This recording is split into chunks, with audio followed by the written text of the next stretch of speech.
Sir మీ ప్రయాణంలో మీరు ఇంత భావుకులు ఇది ఉండబట్టుకోలేక అడుగుతున్నా, మీకు ఎందుకు బ్యాగులు ఇష్టం అని ఎలా అడిగితే అడుగుతారు. మీ స్త్రీలతో మీ సంబంధాలు ఎలా ఉండేవి చిత్ర పరిశ్రమలో? నేను నాకేంటో తెలియదండి, నాదంతా మానసికమైన సంబంధం తప్ప ఫిజికల్గానే పెట్టుకోనండి. ఏంటో తెలియదు నాకు ఎవరితోని. నాకు ఓ హీరోయిన్ అని ఏదో చాలామంది చెప్పుకుంటారా, ఆ మనిషితో సైతం నాకు ఫిజికల్గా నాకు ఎవరితోని సంబంధాలు లేవు. కానీ మీకు ప్రేమ కలుగుతుందా? అదేంటోనండి, మనిషి మీద ఒకనొక ఇష్టం. ఇప్పుడు సినిమాలో ఉదాహరించడం చాలా పెద్ద ఇదిగా ఉంటుంది, బాగోదు. మానసికంగా నేను ఇష్టపడడం తప్ప ఇదేం చేయను. ఒకసారి ఒక ఇన్సిడెంట్ జరిగిందండి, బ్యాంకాక్ వెళ్ళామండి.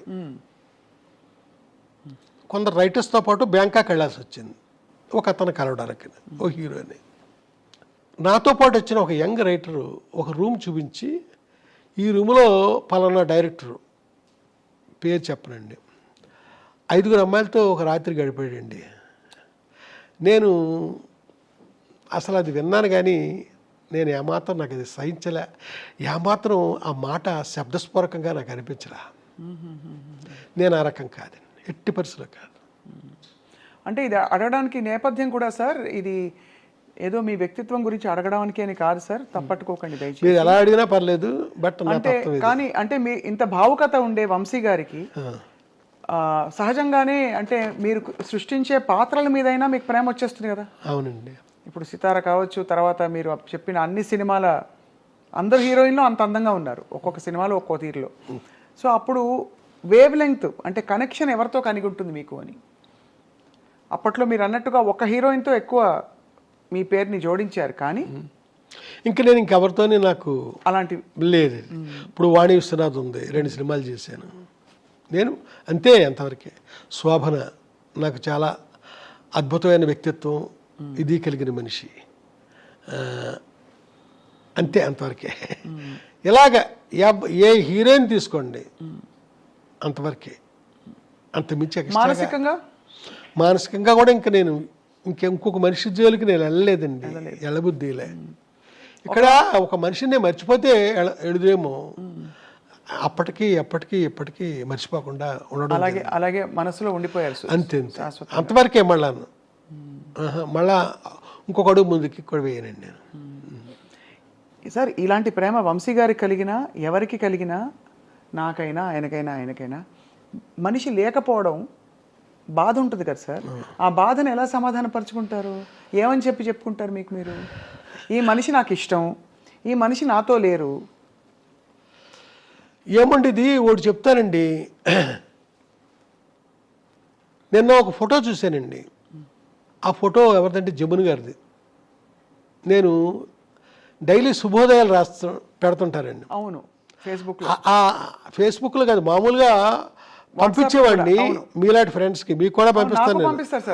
అలాగే కొంతమందికే పంపించేటప్పుడు ఇప్పుడు మా వర్మ, చిరంజీవి వర్మ అని అతను, అంటే ఇప్పుడు నా తాలూకు యూట్యూబ్ ఛానల్ అంతా చూసేది అతనే. అతను ఫేస్బుక్లో కూడా పెట్టేస్తున్నాడు ఈ శుభోదయాలు. అయితే నిన్న జమున గారు లేకపోయినా ఆ మోగ మనసులో గౌరీ నా గుండెల్లోనే ఉంది అనేదో రాశానండి నిన్న. ఆ శుభోదయం అనగరేపట్లో వస్తుంది. సార్ ఫేస్బుక్లో మీరు పెడుతున్న, అంటే మీరు పంపిస్తున్న శుభోదయాలు ఫేస్బుక్లోకి వస్తున్నాయి. అందులో సరే జమున గారిది పెట్టడం ఒక ఎత్తు అయితే, ఒక రొట్టె ముక్కలు అమ్ముకునే ఒక ఫోటో పెట్టి అక్కడ తమిళంలో ఒక ఏదో రాసి ఉంటే దానికి అంత స్పందన రావడం ఏంటి? వీళ్ళు మళ్ళీ మా పసలపూడి రావాలి అని చెప్పి వచ్చే రామారావు అని మీరు రాశారేంటి అనే ఒక ప్రశ్నకి ఏం చెప్తారు సార్? ఏమైందంటేనండి, చాలామంది వేరే విధంగా రియాక్ట్ అయ్యారండి. మీ పసలపూడిలో ఆ రామారావు అనేవాడు బిస్కెట్లు అమ్ముతాడని రాశావు, చూస్తే అది తమిళ అక్షరాలు రాసిన తమిళనాడు ఫోటో, అది ఏంటిది అని ఇలాగా అడిగారండి. నేను చెప్పేది ఏంటంటే, నా చైల్డ్హుడ్లో నేను నిక్కర్లు వేసుకుని తిరిగే రోజుల్లో రామచంద్రపురం నుంచి, మాకు పక్కనే ఉన్న 2 కిలోమీటర్స్ దూరంలో ఉన్న రామచంద్రపురం నుంచి నిక్కరో చొక్కా వేసుకుని రామారావు అనే ఒక అతను వచ్చేవాడండి.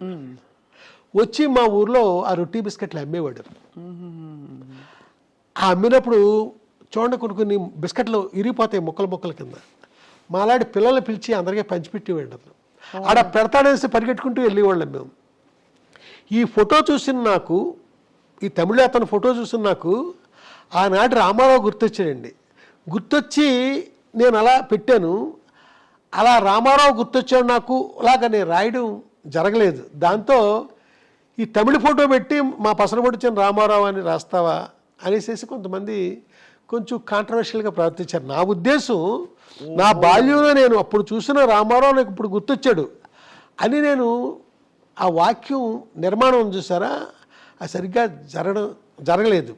అది అంటే మీ కవి హృదయం వాళ్ళకి అర్థం కాలేదు. కవి హృదయం అంటే ఇక్కడ కవి హృదయం కాదండి, నా స్పష్టత లేదు నేను చెప్పిన దాంట్లో.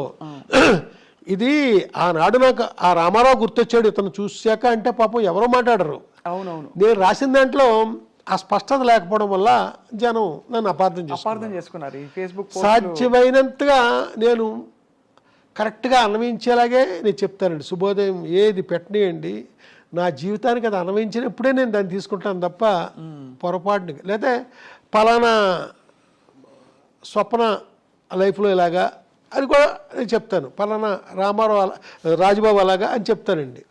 ఇక్కడ మట్టుకి అలా జరిగింది. వివరణ ఇవ్వకపోవడం, వివరణ ఇవ్వలేదు తప్ప ఇంకేం కాదు. ఎప్పుడంటే ఇంత వయసులోనండి, చిన్నప్పుడు ఇదంతా జరిగింది. గొప్ప జ్ఞాపకాలంటే మీకు చాలా ఇష్టం కదా సార్? జ్ఞాపకాలంటే ఆకుపచ్చని జ్ఞాపకాలు, పొలమారిన జ్ఞాపకాలు, ఇలాగ జ్ఞాపకాలు మీద చాలా ఉన్నాయండి. ఇంకా రాయాల్సినవి కూడా ఉన్నాయి. మాట్లాడే జ్ఞాపకాలు ఇవన్నీ రాశాను కదా, ఇంకా రాయాల్సినవి ఉన్నాయండి. పోట్లాడే జ్ఞాపకాలు, పరిగెట్టే జ్ఞాపకాలు, నడిపించే జ్ఞాపకాలు, ఇలాగా ఎన్నైనా రాయొచ్చండి. ఎప్పుడు వర్తమానం నాకు బాగోదు, అది జ్ఞాపకం అయినప్పుడే బాగుంటుంది. ఏంటో నాకు తెలియదండి. అది మీ కళాత్మకత సార్. సార్ కానీ ఇందాక అడిగిన ప్రశ్నకి మీరు మళ్ళీ సున్నితంగా అడుగుతున్నా సమాధానం ఏంటంటే, ఏదైనా మనకి ఇష్టమైన వ్యక్తి కానీ సినిమా కానీ ఏదైనా, ముఖ్యంగా వ్యక్తి అయితే అందులో మన మనసుతో ఇష్టపడిన వ్యక్తి అయితే మన చుట్టూ లేకపోతే మనం కొంత అలజడికి లోనవుతాం. ఆ అలజడిని మీరు ఎలా సమాధాన పరుచుకున్నారు? ఇప్పుడు ఉండకపోవచ్చు కానీ ఎప్పటికే వాళ్ళే అని చెప్పారు కాబట్టి సున్నితంగా అడుగుతున్నాను ఇది. ఇప్పుడు ఏమీ లేదండి, ఒక ఒక ఒక ఎన్నో ఏళ్ల క్రితం మ్యాటర్ ఇది. ఇవాళ మామూలు కండిషన్లోనే మామూలుగానే ఉన్నా, కానీ ఎప్పుడు జ్ఞాపకం బాగుంటుంది కదా నాకు. మరి అదే ఆ జ్ఞాపకమే బాగుంటుంది. అలా అంతే ఇది బాగుంది. మళ్ళా గతం నిజం కావాలి అని కూడా నేను ఎప్పుడు కోరుకోను, ఎందుకంటే అవ్వదు కాబట్టి. సార్ వంశీ గారి విజయంలో రాజా సార్ పాటలు ఎంత ముఖ్యమో, రాజా సార్ ప్రయాణంలో వంశీ గారి సినిమాలు కొన్ని మైలు రాళ్ళని చెప్పచ్చు. ఇళయరాజా గారితో మీ మొట్టమొదటి పరిచయం, అనుబంధం, ఆ పరిచయం అనుబంధంగా మారడం ఎలా జరిగింది సార్? ఇది ఒక కథలా చెప్పాలేమో, చెప్పంటారా? చెప్పండి. సితార్ సినిమాలో డైలాగ్ చాలా తక్కువ ఉంటుందండి, సైలెన్స్ ఎక్కువ. అది సైలెన్స్ ఉండడానికి కారణం ఏంటంటే, అది మ్యూజిక్ కోసమని నేను అలా అలా అలా సీన్లు కన్సీవ్ చేశానండి. సితార్కి రామనాయుడు గారి థియేటర్లో నేను మాట్లాడేది మద్రాసు గురించి, చెన్నై గురించి. రామనాయుడు గారి థియేటర్లో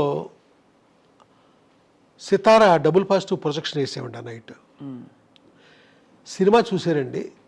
ఏడు నాగేశ్వరరావు గారి ఫ్యామిలీ మొత్తం యూనిట్లో జనం మొత్తం అంతా దాదాపు 100-150 మంది చూశారండి. ఎక్కడా డైలాగ్ లేదు, కామెడీ లేదు, ప్రతి ఒక్కరికి కూడా విపరీతంగా బోరు కొట్టేసిందండి. నాగేశ్వరరావు గారు అయితే శంకరాభరణం లాంటి ఒక కావ్యం తీసిన నిర్మాతని పొరపాటుని ఈ కుర్రగాడికి సినిమా ఇచ్చి ఎంత తప్పు చేశాను నేను అని ఆయన అంత దారుణంగా ఫీల్ అవ్వడం జరిగింది. చాలా క్రైమ్ చేశాను నేను, ఎంత తప్పు అయింది అనేసి. అలాగా రాత్రి నాకు ఇంకా నిద్ర పట్టలేదండి. అప్పుడు స్మోక్ చేసేవాడు, తెక్కాల్చేసాను సిగరెట్లా. అప్పుడెప్పుడో, ఇప్పుడు ఏమీ లేదు, చాలా ఏళ్ళు అయింది, 25 ఏళ్ళు అయింది, 30 ఏళ్ళు అయింది మానేసి. చాలా డిప్రెషన్కి వెళ్ళిపోయానండి, ఏం చేయాలి అని. నెక్స్ట్ డే ఇళయరాజా గారు చూస్తున్నారు, ఆర్ఆర్ కోసం ముందు ఆయన చూస్తారు సినిమా. చూశాక ఇన్ఛార్జికి చెప్తారు స్పెషల్గా ఇన్స్ట్రుమెంట్లు రావాలి అంటే 1 బ్యాండ్ కాదు 3 బ్యాండ్లు కావాలి ఇలాంటివి అప్పుడు చెప్తారు 2 ఫ్లూట్లు ఇలాగే చెప్తారండి సరోద్దు చెప్పు షహానాయ్ పిలు ఇలాగా చెప్తారండి ప్రొజెక్షన్ నుంచి బయటకు వచ్చాక ఆ మధ్యాహ్నం మళ్ళీ డి రామానాయుడు గారి స్టూడియోలోనే అదే థియేటర్లోనే చెన్నైలో ప్రొజెక్షన్ ఇళయరాజా గారు చూస్తున్నారండి ఆయన చూస్తున్నారండి సైలెన్స్ అది మామూలుగా వెళ్తుంది ఇంటర్వెల్ అయ్యాక డైరెక్టర్ ఎక్కడా అన్నాడు ఆయన అనేసరికి ఏడిది నాగేశ్వరరావు ఎక్కడెక్కడ ఉంటాడులేండి ఏంటి ఇలా రాయ్యా అక్కడికి ఉన్నాను మూల వచ్చి అతను పక్కన కూర్చోబెట్టుకున్నాడు నన్ను మొత్తం సినిమా చూశాక ఎన్నాళ్ళకి నేను అద్భుతంగా పనిచేయడానికి ఒక సినిమా దొరికింది నాకు చెప్తాను దీనిపైన రేపటి నుంచి అని కారికి వెళ్ళిపోయాడండి